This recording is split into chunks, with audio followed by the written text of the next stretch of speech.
ಇನ್ನು ನೀವು ಬಂಗಾರದ ಗಣಿ ಚಾನೆಲ್ಗೆ ಸಬ್ಸ್ಕ್ರೈಬ್ ಆಗದಿದ್ದರೆ ಈ ಕೂಡಲೇ ಸಬ್ಸ್ಕ್ರೈಬ್ ಬಟನ್ ಅನ್ನು ಕ್ಲಿಕ್ ಮಾಡಿ ಹಾಗೂ ದಿನನಿತ್ಯದ ಅಪ್ಡೇಟ್ಸ್ಗಳಿಗಾಗಿ ಬೆಲ್ ಐಕಾನ್ ಅನ್ನು ಪ್ರೆಸ್ ಮಾಡಿ.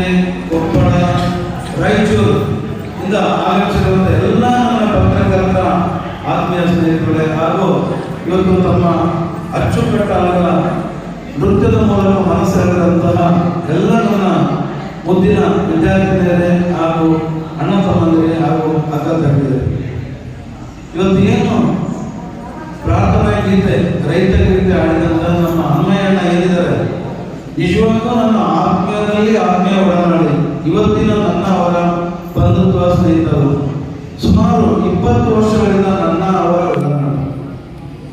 ಅಂತ ಒಂದು ಕಲೆಗಾರರು ಸಿಗಬೇಕಂದ್ರೆ ನಮ್ಮ ಇವತ್ತು ವಿಜಯನಗರ ಬಂದು ಹಿಂದೆ ಅಖಂಡ ಬಳ್ಳಾರಿ ಜಿಲ್ಲೆದಾಗ ಅಂತ ಕಲಾವಿದರು ಪಡೆಯಕ್ಕೆ ನಾವು ನಿಜವಾಗ್ಲೂ ಎಷ್ಟೋ ಪುಣ್ಯ ಮಾಡಿರ್ಬೇಕಂತ ಈ ಸಂದರ್ಭದಲ್ಲಿ ಬೆಳಗಾಗ್ತಾ ಇದೆ. ಜೊತೆಗೆ ಅವಮಾನ ಮಾಡಿದವರೇ ನಮಗೆ ಮಾರ್ಗದರ್ಶಕ. ನೋವು ಮಾಡ್ತೀನಿ, ಸಿದ್ದರಾಮಯ್ಯ ವಿರುದ್ಧ ಸಾರ್ವಜನಿಕ ಹಿತಾಸಕ್ತಿ ಅರ್ಜಿಯನ್ನ ಹಾಕ್ತಾ ಇದ್ದೀನಿ. ಇವತ್ತು ವಾರ್ತಾ ಇಲಾಖೆ ವಿರುದ್ಧ ಲೋಕಾಯುಕ್ತದಲ್ಲಿ ನಡೆದಿದ್ದ ಅವ್ಯವಹಾರ ಬಗ್ಗೆ ಏನು ನಮೂದು ಮಾಡ್ತೀನಿ, ಒಂದೇ ದಿನದಲ್ಲಿ 3 ಕೇಸ್ ಫೈಲ್ ಮಾಡ್ತೀನಿ.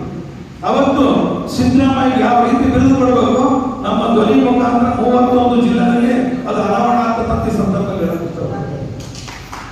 ಇವತ್ತು ಮತ್ತೊಂದು ಪ್ರಮುಖ ಅಂಶ ನಾನು ಹೇಳಕ್ ಇಷ್ಟಪಡೋದು, ಇವತ್ತು ನಮ್ಮ ರಂಜಾನ್ ಮೇಡಮ್ ಅವರು ಬಂದಿದ್ದು, ಇವತ್ತು ಯೋಗಪಟು ಅಂತಾರಾಷ್ಟ್ರೀಯ ಮಟ್ಟದಲ್ಲಿ ಅವರು ಹೆಸರು ಮಾಡಿದ್ದಾರೆ. ಆರ್ಥಿಕ ಸ್ಥಿತಿ ಬಹಳಷ್ಟು ಹೀನಾಯ ಸ್ಥಿತಿ ಇದ್ರೂ ಬಡ ಮಕ್ಕಳ ದತ್ತು ಪಡೆದುಬಿಟ್ಟು ಅವ್ರಿಗೆ ಹಗಲು ರಾತ್ರಿ ಫ್ರೀಯಾಗಿ ಯೋಗ ಕೋಚಿಂಗ್ ಕೊಡ್ತಾ ಅನೇಕ ರೀತಿಯ ಮಾಡ್ತಾರೆ. ಅಂಥದ್ರಿಗೆ ಸರ್ಕಾರದಿಂದ ಸವಲತ್ತು. ಇವತ್ತು ಮಂಜಮ್ಮ ಜೋಗರು ಬಹಳಷ್ಟು ಹೀನಾಯ ಸ್ಥಿತಿ ಇತ್ತು. ಮಂಜಮ್ಮ ಜೋಗರು ನಾನು ಹಿಂದೆ ಒಂದು 20 ವರ್ಷದಿಂದ ನೋಡಿದೆ. ರೋಡಲ್ಲಿ ಕುಡಿತಾ ಇದ್ವಿ, ಹೊಟ್ಟೆ ಮಾಡಿದ್ದಾರೆ. ಇವತ್ತು ಕನ್ನಡ ಸಂಸ್ಕೃತಿ ಇಲಾಖೆ ಯಾರು ಹೊರತಿರಲಿಲ್ಲ. ಅವ್ರನ್ನ ಯಾವ್ದಾದ್ರು ಹಂಪಿ ಉತ್ಸವ ಬಂದ್ರೆ ಈ ರಾಮದೇವರು ಕಪ್ಪೆ ಹಾಕ್ಬಿಟ್ಟು ಕುಣಿಸ್ಬಿಟ್ಟು ಕಳಿಸ್ಬಿಡ್ತೀವಿ. ಅಂತವರ ಒಂದು ಕಲೆ ಆಯಮ್ಮ ಒಂದು ಏನು ನೃತ್ಯ ಕಲೆ ಏನ್ ಮಾಡ್ತಿದ್ರು, ತಲೆ ಮೇಲೆ ಕೂಡ ಉತ್ಕೊಂಡು ಇಡೀ ಮನೆಗೆ ಬಿಟ್ಟು ಏನು ನೃತ್ಯ ಮಾಡಿದ್ರು 2 ಕಣ್ಣು ಸಾಕು. ನಾನು ಅಂತದನ್ನ ಗುರುತಿಳಿದ ಒಂದು ಬಸ್ಸಲ್ಲಿ ಹೋಗ್ಬೇಕಾದಾಗ ಇದನ್ನೊಂದು ದೊಡ್ಡ ಮಟ್ಟದಲ್ಲಿ ಅನಾವರಣ ಮಾಡ್ಬೇಕು ಅಂದ್ಬಿಟ್ಟಿದ್ದೆ. ನಾನು ಉದಯ ಟಿವಿ ಕ್ರೈಮ್ ಸ್ಟೋರಿ ವರ್ಕ್ ಮಾಡ್ತಾ ಇದ್ದೆ. ಆ ಕ್ರೈಮ್ ಸ್ಟೋರಿಗೆ 2 ದಿನದ್ದು ಆಯಮ್ಮದು ಚಿಲ್ಕ ನಡ್ತೀವಿ. ಅವ್ರ ಊರಿಗೆ ಮನೆ ಎಲ್ಲ ಕಡೆ ಹೋಗ್ಬಿಟ್ಟು 2 ದಿನ ಕಾಲ ಉದಯ ಟಿವಿಗೆ ಒಂದು ಸ್ಟೋರಿ ಮಾಡಿ 2 ದಿನ ರಾತ್ರಿ 10 ಗಂಟೆಗೆ ಪ್ರಸಾರ ಆಗುವಂತ ಕಾರ್ಯಕ್ರಮ. ಅದು ಯಾವಾಗ ಬಂತು, ರಾತ್ರಿ ಕಳೆದು ಬೆಳಕಾಗೋದ್ರೊಳಗಡೆ ಆಯಮ್ಮ ರಾಜ್ಯದ ಮನೆ ಮಾತಾಡಿ ಆ ಮಟ್ಟದಲ್ಲಿ ನಾವು ಪತ್ರಕರ್ತರು ಕಾರ್ಯನಿರ್ವಹಿಸಬೇಕು. ಇವತ್ತು ಪತ್ರಕರ್ತರ ಪಾತ್ರ ಹೇಗಿದೆ ಅಂದ್ರೆ, ಇವತ್ತು ಬಂಗ್ಲೆ ಮಲ್ಲಿಕಾರ್ಜುನ ಗುರುತಿಸಿರೋದ್ರಿಂದ ಇವತ್ತು ಪದ್ಮಶ್ರೀ ಒಂದು ಮಟ್ಟಕ್ಕೆ ಇವತ್ತು ಆಯಮ್ಮ ಹೋಗಿರೋದು ನಮ್ಮ ಪತ್ರಕರ್ತರಿಗೆ ಈ ಕೀರ್ತಿ ಸಲ್ಲಬೇಕಂತ ಅಂತ ಮಂಜಮ್ಮ ಜೋತಿಗಳು ಒಂದು ಏನೇ ಕಷ್ಟಗಳಿದ್ರು ಇವರು ಪಾಪ ಒಂದು ಇಂಟರ್ನ್ಯಾಷನಲ್ ಮಟ್ಟಕ್ಕೆ ಒಂದು ಯೋಗ ಒಂದು ಕಾಂಪಿಟೇಷನ್ ಹೋಗ್ಬೇಕಂತ ರಂಜಾನ್ ದೇವರಿಗೆ 10,000 ಯಾವ ರಾಜಕಾರಣಿ ಯಾರು ಕೊಡ್ತಾರೆ ಗೊತ್ತಿದೆ. ಎಲ್ಲರಿಂದ ನಮ್ಮ ಅವ್ರ ಮನೆಯಲ್ಲಿ CCTV ನೋಡ್ಕೊಂಡ್ಬಿಟ್ಟು ಇದ್ರು MLA ಇರೋದಿಲ್ಲ ಇಲ್ಲ ಅಂತ ಹೇಳಿ ಕಳ್ಸೋದು. ಅಂಥದ್ದು 10,000 ರೂಪಾಯಿ ರಂಜಾನ್ಗೆ ಕೊಟ್ಬಿಟ್ಟು ಹೃದಯ ಉಳಿಸ್ತಾರೆ ಸಂತೋಷದ ಸಂದರ್ಭದಲ್ಲಿ.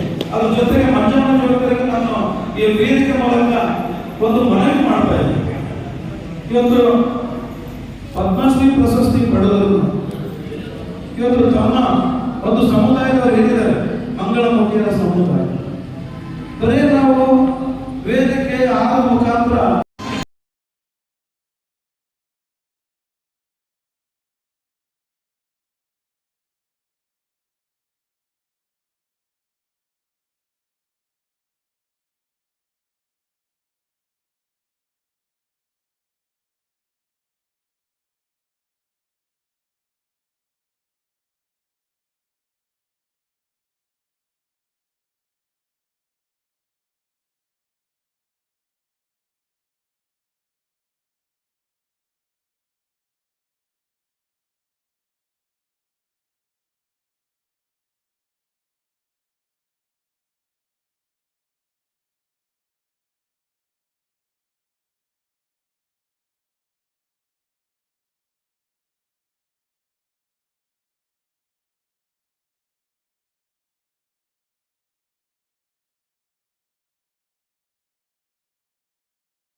ವಂದನೆಗಳು ಸಲ್ಲಿಸ್ತಾ ಇದ್ದೇನೆ. ತಾಲೂಕು ಅಧ್ಯಕ್ಷರು, ಜಿಲ್ಲಾಧ್ಯಕ್ಷರು ಎಲ್ಲರಿಗೂ ವಂದನೆಗಳು ಸಲ್ಲಿಸ್ತಾ ಇದ್ದೇನೆ. ಗುರು ಹಿರಿಯರು ಎಲ್ಲ ನನ್ನ ಬಂಧುಗಳು, ನನ್ನ ಸ್ನೇಹಿತರು ಮತ್ತು ನಮ್ಮ ಸೋದರಿಯರು ಇವರೆಲ್ಲರಿಗೂ ವಂದನೆಗಳು ಸಲ್ಲಿಸ್ತಾ ಇದ್ದೇನೆ. ನಾನು ಏನು ಹೇಳ್ಬೇಕಂಬುದು ನನಗೆ ಆಗ್ತಾ ಇಲ್ಲ. ಯಾಕಂತಂದರೆ ಈ ಜಿಲ್ಲಾಧ್ಯಕ್ಷ ಆಗಬೇಕಾದ್ರೆ ನಮ್ಮ ಕುಂದು ಸಾರಿಗೆ ಭಾಳ ದುಃಖ. ಈ ಜಿಲ್ಲಾಧ್ಯಕ್ಷ ಆಗಬೇಕಲ್ಲ ಅಂತ ನಾನು ಇದ್ದಿದ್ದೆ. ಸಾವಿರ ನಾಲ್ಕು ಓಕೆ ಸರ್, ನಾನು ಆಗ್ತೀವಿ ಎಲ್ಲ ಮಾಡ್ತೀನಿ ಹೋಗ್ತೀನಿ. ಮೊನ್ನೆ ಒಂದು ನನ್ನ ಕಾಲ್ ಫೋನ್ ಮಾಡಿದ್ರೆ ಏನಂತ, ನಿಮ್ಮ ಅಧ್ಯಕ್ಷ ಯಾರು, ನಿಮ್ಮ ಅಧ್ಯಕ್ಷ ರಾಜ್ಯಾಧ್ಯಕ್ಷ ಅವರಿಗೆ ಕಳಿಸೋದು, ಅವ್ರಿಗೆ ಆರತಿ ಇಲ್ಲ, ಅವರಿಗೆ ಆರತಿ ಇಲ್ಲ, ಇನ್ನೊಂದಿಲ್ಲ.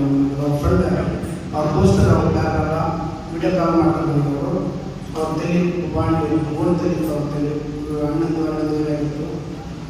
ಏನು ಹೇಳ್ತಾರೆ ಸರ್, ಎಲ್ಲ ಡಿ ಸಿ ಮನೆಯವರ ಕಟ್ ಮಾಡಿ ಮತ್ತು ಡಿ ಸಿ ಮನೆಯವರ, ನೀವು ಜಿಲ್ಲಾಧ್ಯಕ್ಷ, ನೀವು ಫಸ್ಟ್ ಅರೆಸ್ಟ್ ಆಗ್ತೀಯ, ಆಮೇಲೆ ನೀವು ರಾಜ್ಯಾಧ್ಯಕ್ಷರು ನಾವು ನೋಡ್ತೀವಿ. ಅವ್ರು ನೋಡಿ ಸರ್ ನೋಡೋದು ಅವ್ರು ನೈಟ್ ನನಗೆ ಬೇರೆ ಸಾಲ ಮೊನ್ನೆ ನಮ್ಮ ತಂದೆದೊಂದಿಗೆ ಆಗಿತ್ತು. ಇದು ಇನ್ನೇನಪ್ಪ ನಮ್ಮ ಪ್ರಾಬ್ಲಮ್ ಹೀಗಾಗಿತ್ತು. ಬೇರೆ ಸಾಲ ನಾನು ಫೋನ್ ಮಾಡಿ ಸರ್ ಈಗ ಸ್ವಲ್ಪ ಎಲ್ಲ ಊರಿಗೆ ಬೇರೆ ಸಾಲ ಕಾರಣ ಸರ್ ಹಿಂಗೆ ಕೇಳ್ತಾ ಇದ್ದಾರೆ, ಆ ಕಡೆ ಶಿಫ್ಟ್ ಆಗಬೇಕು, ಇದು ಇನ್ನೊಂದು ಮುನ್ನೊಂದು ಹೇಳ್ತಾರೆ.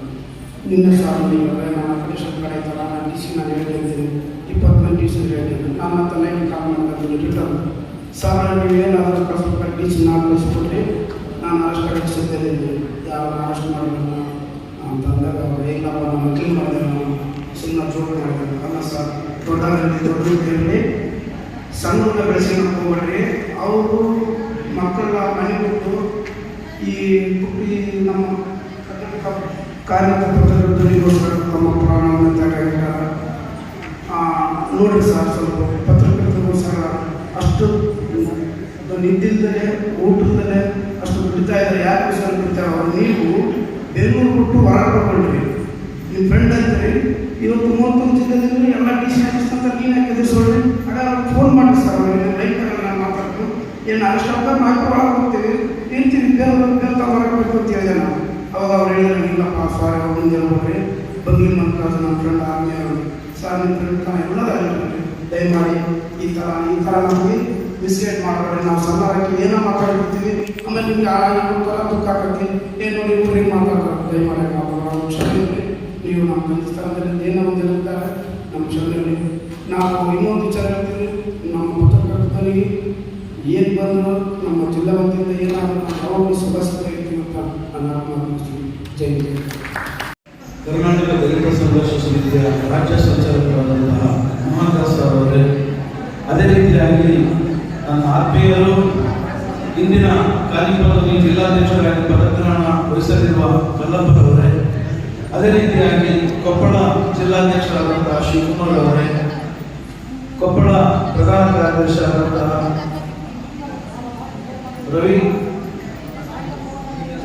ರಘು ದೇಶಪಾಂಡೆ ಅವರೇ, ಅದೇ ರೀತಿಯಾಗಿ ಬಳ್ಳಾರಿ ತಾಲೂಕು ಜಿಲ್ಲಾಧ್ಯಕ್ಷರಾದಂತಹ ಗಿರಿ ಯಾದವ್ ಅವರೇ, ಪ್ರಸ್ತುತ ಕಾಲಿಪಾಲನಿ ವಿಜಯನಗರ ಜಿಲ್ಲಾಧ್ಯಕ್ಷರಾಗಿ ಎಂದು ತಮ್ಮ ಕೊನೆಯ ದಿನವನ್ನು ಪೂರೈಸಲಿರುವ ನನ್ನ ಆತ್ಮೀಯರು ಹಾಗೂ ಒಡನಾಡಿಗಳಾದಂತಹ ಜೋಶಿ ವ್ಯಾಸದಾಸ್ ಅವರೇ, ಹಾಗೂ ಮುಂಭಾಗದಲ್ಲಿರುವಂತಹ ಇವತ್ತು ದೂರದಿಂದ ಬಂದಿರುವಂತಹ ಇವತ್ತು ಈಗ RNA ಏನು ನಮಗೆ ಬಂದಿರ್ತದೆ, ಇಲ್ಲ ಟೈಟಲ್ ನೋಡಿ ಏನು ಬಂದಿರ್ತದೆ, ಇಲ್ಲ ಆ ಸಂಪಾದಕರು ಯಾರು ನಮ್ಮ ವರದಿಗಾರ ಕಾರ್ಯಕರ್ತರು ಅವರೆಲ್ಲರೂ ಪತ್ರಕರ್ತರು ನಮ್ಮ ಅವಶ್ಯಕತೆ.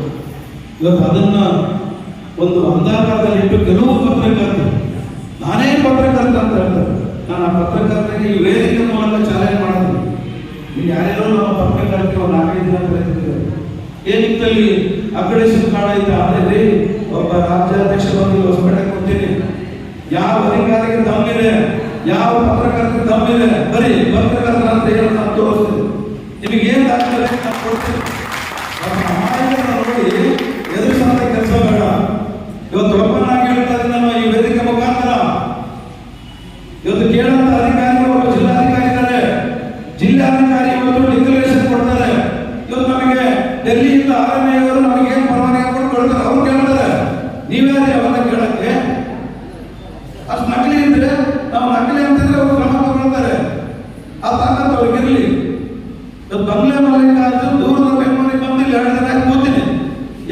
ಅಧಿಕಾರಿಗೆ ತಮ್ಮಿದೆ ಬಂದು ನನ್ನ ಕೇಳಿ, ನಮ್ಮಲ್ಲಿರೋ ಸದಸ್ಯರು ನಕಲಿ ಹೆಸರನ್ನು ನಾನು ತೋರಿಸ್ಕೊಡ್ತೀನಿ.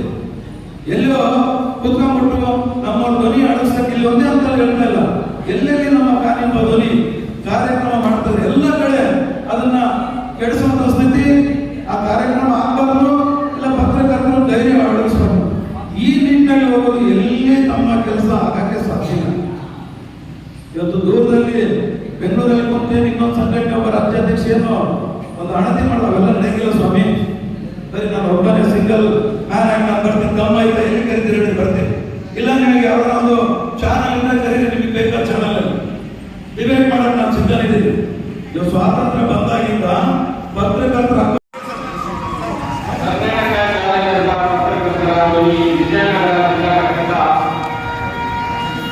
ಎಲ್ಲ ಪದಾಧಿಕಾರಿಗಳು ಹಾಗೂ ಜಿಲ್ಲಾ ಪಂಚಾಯತ್ಗಳಿಂದ ತುಂಬು ಹೃದಯದ ಅಭಿನಂದನೆಗಳು ತಿಳಿಸುತ್ತಾ ಅವರನ್ನು ಚಪ್ಪಾಳೆ ಮೂಲಕ ಗೌರವಿಸುವ, ಚಪ್ಪಾಳೆ ಮೂಲಕ ಅವರನ್ನ ಅಭಿನಂದಿಸುವ ಪ್ರಯತ್ನವಾಗಿ ಹೇಳುತ್ತಿದ್ದೇವೆ.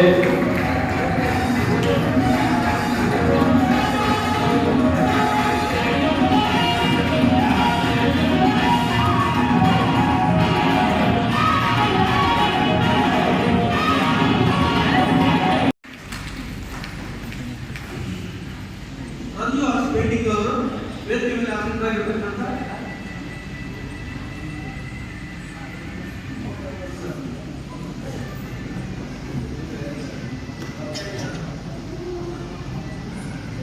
ಈಗ ಯುವರಾಜ್ ಕೆ ಬೈಲೂರು ಗಿರಿ ಅವರು ರಾಜ್ಯಾಧ್ಯಕ್ಷರು ಮತ್ತು ಮೋಹನ್ ರಾಜ್ ಅವರು ಸರ್ ಅವರು ಎಲ್ಲ ಸೇರಿಕೊಂಡು ಸಾಧಕರಿಗೆ ಸನ್ಮಾನ ಸಮಾರಂಭವನ್ನು ಮಾಡಲಾಗುತ್ತದೆ. ಸರ್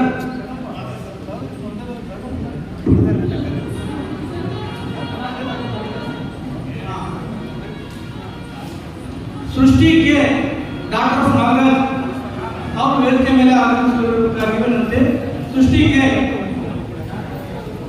ಶೈಲಜಾ ಹೆಗಡೆ ಡಾಕ್ಟರ್ ಹನುಮಂತಪ್ಪ ವೇದಿಕೆ ಮೇಲೆ ಆಗಮಿಸಬೇಕಾಗಿರುವಂತೆ, ಎಸ್ ಶಿರೀಷಾ ಡಾಕ್ಟರ್ ಶರಣಪ್ಪ ಅವರು ಕೂಡ ವೇದಿಕೆ ಮೇಲೆ ಆಗಮಿಸಬೇಕಾಗಿರುವಂತೆ, GS Renukamma doctor AK Gasikamma ಅವರು ಕೂಡ ವೇದಿಕೆ ಮೇಲೆ ಆಗಮಿಸಬೇಕಾಗಿರುವಂತೆ, GS Sindhu M doctor Mallikarjuna ಅವರು ಕೂಡ ವೇದಿಕೆ ಮೇಲೆ ಆಗಮಿಸಬೇಕಾಗಿರುವಂತೆ, ಮೇಘನಾ ಡಾಕ್ಟರ್ ಪರಮೇಶ್ವರಪ್ಪ ಅವರು ಕೂಡ ವೇದಿಕೆ ಮೇಲೆ ಆಗಮಿಸಬೇಕಾಗಿರುವಂತೆ, ಚಿನ್ಮಯ್ ಡಾಕ್ಟರ್ ಮಲ್ಲಪ್ಪ ಅವರು ಕೂಡ ವೇದಿಕೆ ಮೇಲೆ ಆಗಮಿಸಬೇಕಾಗಿರುವಂತೆ, ಚಂದನ ಡಾಕ್ಟರ್ ಬಸವರಾಜಯ್ಯ ಅವರು ಕೂಡ ವೇದಿಕೆ ಮೇಲೆ ಆಗಮಿಸಬೇಕಾಗಿರುವಂತೆ, ಸಹನಾ ಅಂಜಲಿ ಚಂದ್ರಶೇಖರ್ ಅವರು ಕೂಡ ವೇದಿಕೆ ಮೇಲೆ ಆಗಮಿಸಬೇಕಾಗಿರುವಂತೆ, ಅವರು ಬರ್ತಾ ಇದ್ದ ಪಕ್ಷದಲ್ಲಿ ಪರವಾಗಿ ಕೂಡ ವೇದಿಕೆ ಮೇಲೆ ಆಗಮಿಸಬೇಕಾಗಿ ಸನ್ಮಾನವನ್ನು ಸ್ವೀಕಾರ ಮಾಡಬೇಕಾಗಿ ಎಲ್ಲರಿಗೂ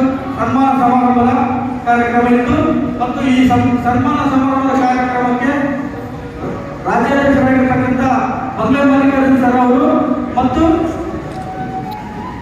ಆರ್ ಮೋಹನ್ ಸರ್ ಅವರು ಸಾಧಕರಿಗೆಲ್ಲ ಸನ್ಮಾನ ಮಾಡಬೇಕು ತಮ್ಮಲ್ಲಿ ವಿನಂತಿ ಮಾಡಿಕೊಳ್ತಾರೆ.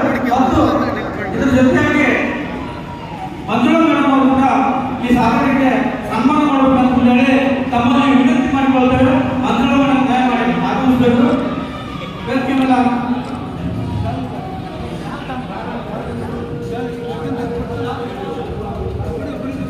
ಕಾವ್ಯ ಮೇಡಮ್ ಅವರು ಕೂಡ ವೇದಿಕೆ ಮೇಲೆ ಆಗಮಿಸಬೇಕು. ಸಾಧಕರಿಗೆ ಸನ್ಮಾನ ಮಾಡಬೇಕಾಗಿ ಕಾವ್ಯ ಮೇಡಮ್ ಅವರು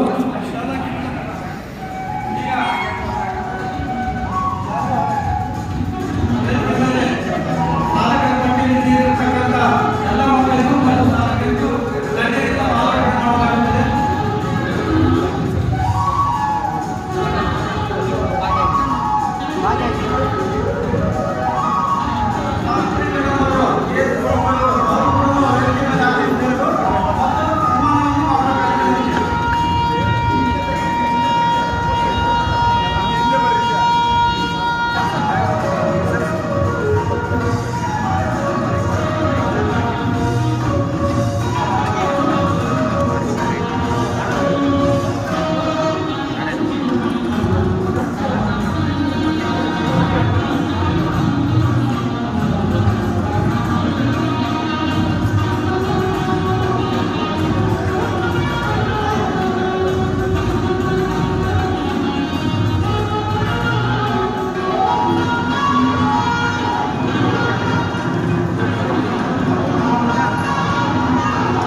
ಎಂಬ ಸಿದ್ಧಾಂತದಲ್ಲಿ ದೀಪದ ಬುಡದಲ್ಲಿ ಕತ್ತಲು ಆವರಿಸಿದ್ದರೂ ಇಡೀ ನಮ್ಮ ನಾಡಿನ ಪತ್ರಕರ್ತರು ತಮಗೆ ಯಾವುದೇ ರೀತಿಯ ಸರ್ಕಾರದಿಂದ ಹೆಚ್ಚಿನ ಸವಲತ್ತು ದೊರೆಯದಿದ್ದರೂ ತಮ್ಮ ಮಾಲೀಕರಿಂದ ಸರಿಯಾದ ಸಂಬಳದ ಜೊತೆಗೆ ಮೂಲ ಸೌಕರ್ಯ ದೊರೆಯದಿದ್ದರೂ ನಿಸ್ವಾರ್ಥವಾಗಿ ಇವತ್ತು ಸಾರ್ವಜನಿಕರ ಪರ ಹಗಲು ರಾತ್ರಿ ತಮ್ಮ ಪ್ರಾಣಗಳನ್ನು ಒತ್ತೆ ಇಟ್ಟು ಇವತ್ತು ಏನ್ ಕಾರ್ಯನಿರ್ವಹಿಸ್ತಿದ್ದಾರೆ ಅದಕ್ಕೆ ಪದಗಳೇ ಸಾಲದು. ಈ ಸಂದರ್ಭದಲ್ಲಿ ನೆನೀತಾ ಇವತ್ತು ಇಡೀ ಒಂದು ಮನಕುಲದಲ್ಲಿ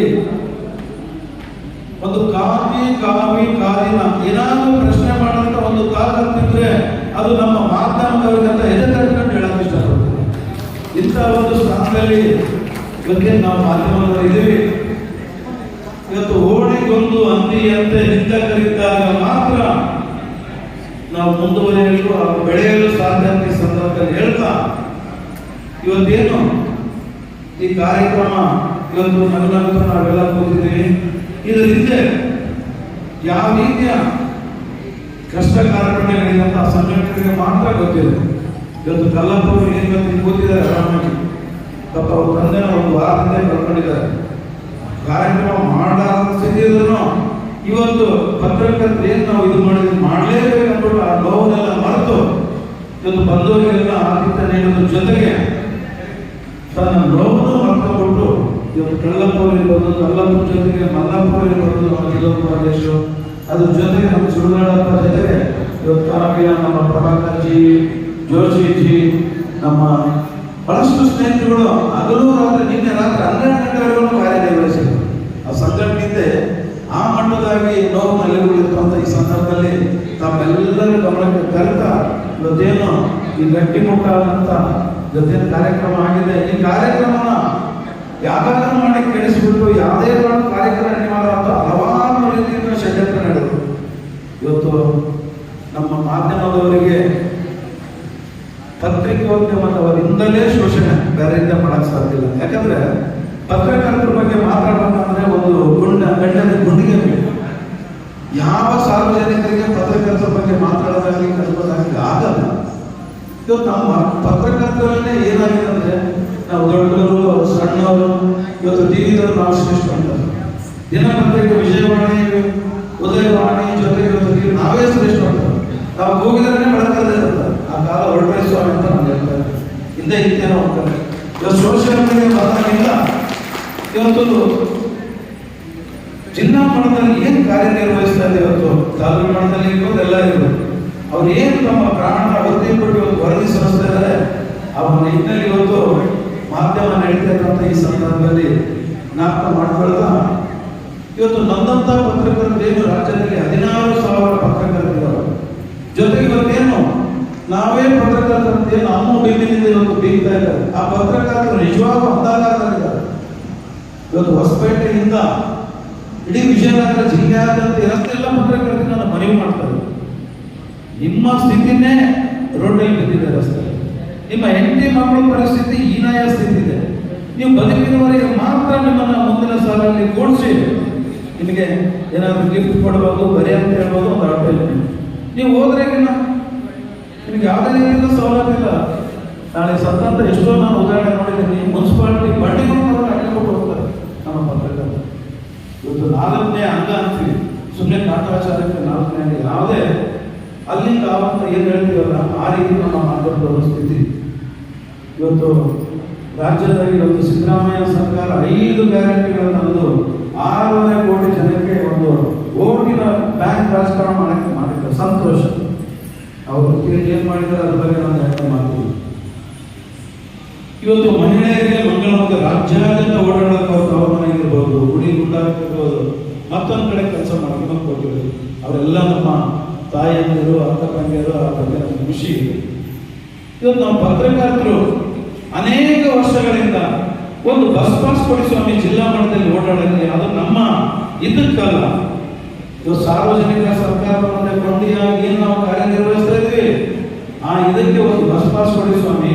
ನಿಜವಾದ ಪತ್ರಕರ್ತರು ನಮಗೇನು ನ್ಯಾಯಾಲಯದಲ್ಲಿ ನಿವೃತ್ತಿ ಆಗಿರ್ತಕ್ಕಂಥ ನ್ಯಾಯಾಧೀಶರು ವಿಶ್ಲೇಷಣೆ ಮಾಡ್ತಾ ಇದ್ದಾರೆ. UAP ಆಕ್ಟ್ ಇತ್ತೀಚೆಗೆ ಆದಷ್ಟು ದುರ್ಬಳಕೆ ಆಗಿರ್ತಕ್ಕಂಥದ್ದು ಇನ್ನೊಂದಿಲ್ಲ ಅಂತ ಹೇಳಿ ನಾನು ಯಾಕೆ ಈ ಮಾತನ್ನ ಹೇಳ್ತಾ ಇದ್ದೀನಿ ಅಂದ್ರೆ ಪತ್ರಕರ್ತರ ಮೇಲೆ ಇರ್ತಕ್ಕಂಥ ಜವಾಬ್ದಾರಿ ನಮ್ಮ ಸರ್ಕಾರ ಪ್ರಧಾನಿ ಗೊತ್ತಿದ್ದಾರೆ. ಅವರು ರಾಜ್ಯಾಧ್ಯಕ್ಷ ಆಗಿಲ್ಲ, ಅವ್ರಿಗೂ ಧನ್ಯವಾದ. ಯಾಕೆ ಇವತ್ತು ಪತ್ರಕರ್ತರ ಮೇಲೆ ಇರ್ತಕ್ಕಂಥ ಜವಾಬ್ದಾರಿ ಹೆಚ್ಚಿದೆ ಅಂತ ನಮ್ಮ ಮಲ್ಲಿಕಾರ್ಜುನವರು ಮಾತಾಡ್ತಾ ಹೇಳ್ತಾ ಇದ್ರು. ಒಂದು ಕಾಲದಲ್ಲಿ ಇತ್ತು ಮಾಧ್ಯಮದವರು ತನ್ನದೇ ಆದಂತ ಗೌರವ ಸಂದರ್ಭದಲ್ಲಿ ಒಬ್ಬ ಅಧಿಕಾರಿಕ ಉಪನ್ಯಾಸಕರಾಗಿ ಕೆಲಸ ಮಾಡ್ತಾನೆ. 1920 ಜನವರಿ 31ನೇ ತಾರೀಕು ಒಂದು ಮೂಕನಾಯಕ ಪತ್ರಿಕೆಯನ್ನು ಆರಂಭ ಮಾಡಿ ಅದರ ಉದ್ದೇಶ ಏನು ಅಂತ ಹೇಳಿದ್ರೆ ಜನರಿಗೆ ವಿಚಾರವನ್ನು ತಿಳಿಸಬೇಕು, ಜನರಲ್ಲಿ ಜಾಗೃತಿಯನ್ನು ಉಂಟು ಮಾಡಬೇಕು, ಅವರನ್ನು ಒಂದು ಒಳ್ಳೆಯ ಸಮಾಜದ ನಿರ್ಮಾಣಕ್ಕೆ ಅವರನ್ನು ತೆಗೆದುಕೊಂಡು ಹೋಗಬೇಕು ಅಂತ ಹೇಳಿ ಡಾಕ್ಟರ್ ಬಾಬಾ ಸಾಹೇಬ್ ಅಂಬೇಡ್ಕರ್ ಅವರು ಪತ್ರಿಕಾ ಮಾಧ್ಯಮದನ್ನು ಆರಂಭ ಮಾಡಿ ಅವರು ಅಷ್ಟಕ್ಕೆ ಸುಮ್ಮನೆ ಆಗಲಿಲ್ಲ. ಅವರು ಹೊರದೇಶದಲ್ಲಿ ಇದ್ದವರು ಸಹ ಅವರು ಸಂಪಾದಕೀಯವನ್ನು ಅಲ್ಲಿಂದ ಬರೆದು ಕಳಿಸ್ತಾ ಇದ್ರು, ಲೇಖನಗಳು ಅಲ್ಲಿಂದ ಬರೆದು ಕಳಿಸ್ತಾ ಇದ್ರು. ಆ ಕಾಲಘಟ್ಟದಲ್ಲಿ ಛತ್ರಪತಿ ಶಾಹು ಮಹಾರಾಜರವರು ಈ ದೇಶದಲ್ಲಿ ಏನು ಮೊಟ್ಟ ಮೊದಲ ಮೀಸಲಾತಿಯನ್ನು ಜಾರಿಗೆ ತಂದಂತ ಒಬ್ಬ ಹಿಂದುಳಿದ ಸಮುದಾಯಕ್ಕೆ ಸೇರಿದಂತ ಛತ್ರಪತಿ ಶಾಹು ಮಹಾರಾಜರವರು ಪತ್ರಿಕೆಯನ್ನು ನಡೆಸೋದಕ್ಕೆ 2500 ರೂಪಾಯಿಗಳ ದೇಣಿಗೆಯನ್ನು ಕೊಡ್ತಾ ಇದ್ರು. ಅಂಬೇಡ್ಕರ್ ಅವರು ಒಂದು ರಾಜಾಜ್ಞೆಯನ್ನು ಮಾಡಿದ್ರು. ಎಲ್ಲ ಪಂಚಾಯತಿಗಳಲ್ಲಿ ಎಲ್ಲ ಗ್ರಾಮಗಳಲ್ಲಿ ಕಲಿತಿರ್ತಕ್ಕಂಥ ಹಳ್ಳಿಯ ಜನಕ್ಕೆ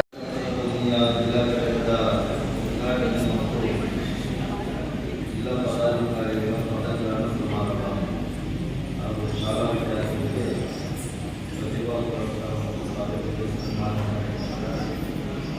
ಪ್ರಾಸ್ತಾವಿಕ ಮಾತುಗಳನ್ನು ಆನಂತರ ಈ ಸಂಘದ ಸಂಸ್ಥಾಪಕ ಅಧ್ಯಕ್ಷರಾದಂಥ ಸಾಮಾನ್ಯ ಮತ್ತೆ ಮಲ್ಲಿಕಾರ್ಜುನ ಅವರೇ, ಜಿಲ್ಲಾಧ್ಯಕ್ಷರಾದಂತಹ ಎಚ್ ಕಲ್ಲಪ್ಪ ಅವರೇ ಮತ್ತು ಜಿಲ್ಲಾ ಕಾರ್ಯದರ್ಶಿಗಳಾದಂತಹ ವ್ಯಾಸರಾಯ ಜೋಶಿ ಅವರೇ, ಪ್ರಧಾನ ಕಾರ್ಯದರ್ಶಿಗಳಾದಂತಹ ಎಚ್ ಶ್ರೀನಾಥ್ ಅವರೇ, ಖಜಾಂಚಿಗಳಾದಂತಹ ಕೆ ಶ್ರೀರಾಮಚಂದ್ರ ಅವರೇ, ಮತ್ತೆ ಇಲ್ಲಿ ವೇದಿಕೆ ಮೇಲೆ ಎಲ್ಲ ಪದಾಧಿಕಾರಿಗೆ, ಸ್ನೇಹಿತರೆ, ಹಿರಿಯರೇ, ಬಂಧುಗಳು, ಸಂವಿಧಾನದಲ್ಲಿ ಪತ್ರಿಕಾ ಮಾಧ್ಯಮವನ್ನ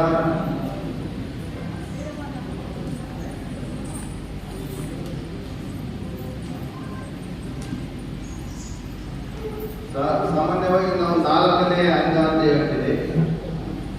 ಸಂವಿಧಾನದಲ್ಲಿ ಅದನ್ನು ಗುರುತಿಸಿದ್ದೇ ಆದರೂ ಸಹ ಮುಖ್ಯವಾಗಿ ಕಾರ್ಯಾಂಗ, ಶಾಸಕಾಂಗ, ನ್ಯಾಯಾಂಗ ಮತ್ತು ಪತ್ರಿಕಾ ರಂಗ ಅಂತ ಹೇಳಿ ನಾವು ಕರೀತೀವಿ. ಯಾಕೆ ಸಂವಿಧಾನದ 4ನೇ ಅಂಗ ಅಂತ ನಾವು ಕರೀತೀವಿ ಅಂತ ಹೇಳಿ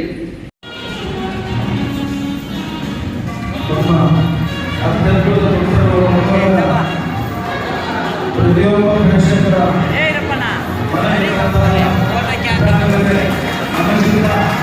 ಅವರ ಗುರುಗಳಿಗೆ ಇವತ್ತು ನಮ್ಮ ಕಾರ್ಯಕ್ರಮದಿಂದ ಹೃದಯಪೂರ್ವಕವಾಗಿ ಸನ್ಮಾನಿಸ್ತಾ ಇದ್ದಾರೆ. ಅವರೆಲ್ಲ ಚಪ್ಪಾಳೆ ಮುಖಾಂತರ ಅವರು ಹೆಚ್ಚಿನ ಪ್ರೋತ್ಸಾಹ ನೀಡಬೇಕು.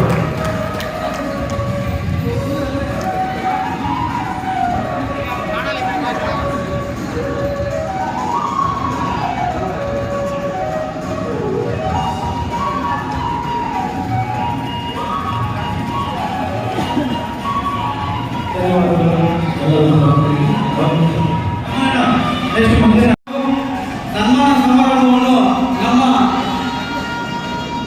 ಕಾರ್ಯನಿರತ ಪತ್ರಕರ್ತರ ಧ್ವನಿ ಕಡೆಯಿಂದ ಸನ್ಮಾನವನ್ನು ಮಾಡಲಾಗಿದೆ.